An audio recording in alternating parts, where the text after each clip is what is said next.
Mirë se erdhe në botën ku askush nuk është i pafajshëm. Sekrete shqiptare, vendi ku rrëfimet më të thella, më të ndaluara dhe më të pathëna të shqiptarëve marrin zë. Na bëni subscribe për histori të ndryshme.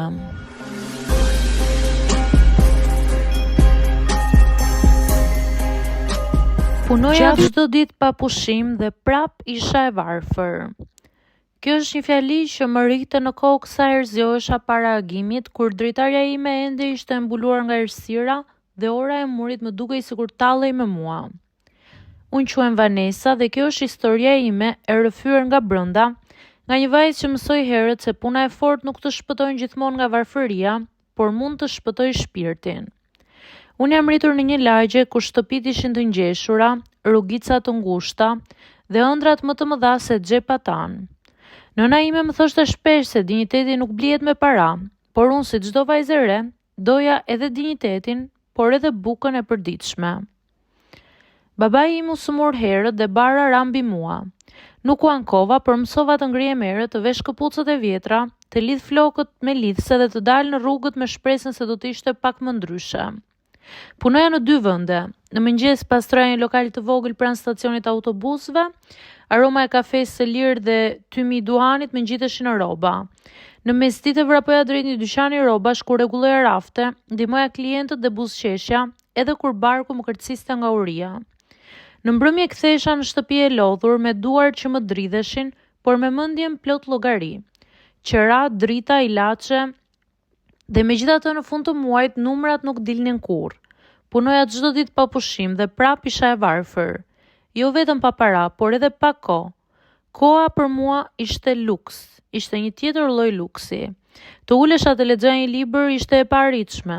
Të qeshja pa arsye ishte po ashtu e paritshme.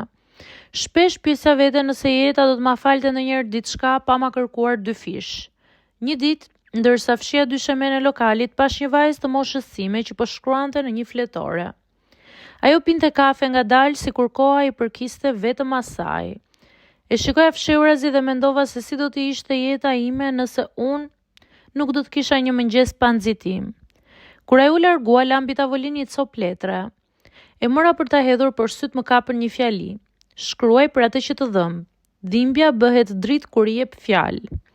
E mbajta letrën, nuk e di pse, ndoshta sepse më dukej sikur dikush më kishte folur drejt për drejt. Atë mbrëmje, pasi u sigurova që babai flinte, mora një fletore të vjetër dhe fillova të shkruaj. Shkrova për lodhjen, për turpin që s'kisha para mjaftueshëm, për frikën se mos nesër do ishte dhe më keq. Fjalët filluan të rridhnin ngadalë, por ndihesha sikur po të çlirohesha. Ditët kalonin njësoj, por netët të ndryshuan. Shkrimi u bë strea ime. Nuk më sillte para, por më sillte frym. Në dyqan fillova të vërej njerëz më ndryshe. Çdo fytyrë kishte një histori. Çdo buzëqeshje mbante një peshë. E kuptova se varfëria nuk ishte vetëm mungesë parash, ishte mungesë zëri, dhe unë po gjeja timin. Një pas dite, pronarja e dyqanit më pa duke shkruar në pushimin e shkurtër. Më pyeti çfarë po bëja. U skuqa dhe i tregova. Ajo buzëqeshim dhe më tha se vajza e saj studionte letërsi. Mos e lër, më tha ajo. Jo çdo pasuri është në xhep. Fjalët e saj më shoqëruan gjatë. Nuk u bëra kurrë e pasur. Ende punoja shumë, ende numëroja monedhat, por diçka brenda meje kishte ndryshuar. Fillova të dërgoj shkrime në një gazetë lokale. U refuzova disa herë, pastaj një ditë mora një email të thjeshtë. Na pëlqeu teksti yt. Do ta botojmë. Çava në heshtje, jo nga parat, sepse pagesa ishte e vogël, por nga fakti se zëri im në fund u dëgjua. Sot jam ende ajo vajza që punonte, Vanessa. Ende e di çfarë do të thotë lodhja, por nuk jam më vetëm vajza që punon çdo ditë pa pushim dhe prap është e varfër. Jam vajza që e ktheu dhimbjen në fjalë, heshtjen në histori. E mësova se shpresa nuk është një dhuratë e madhe, është një zakon i vogël, i përditshëm, të ngrihesh, të punosh, të shkruash dhe të besosh. Dhe nëse nesër do të jetë sërish po kaq e vështirë, unë do të jem gati, sepse tani e di, edhe kur xhepat janë bosh, njeriu mund të jetë i pasur me qëllim. Dhe unë e kam gjetur timin.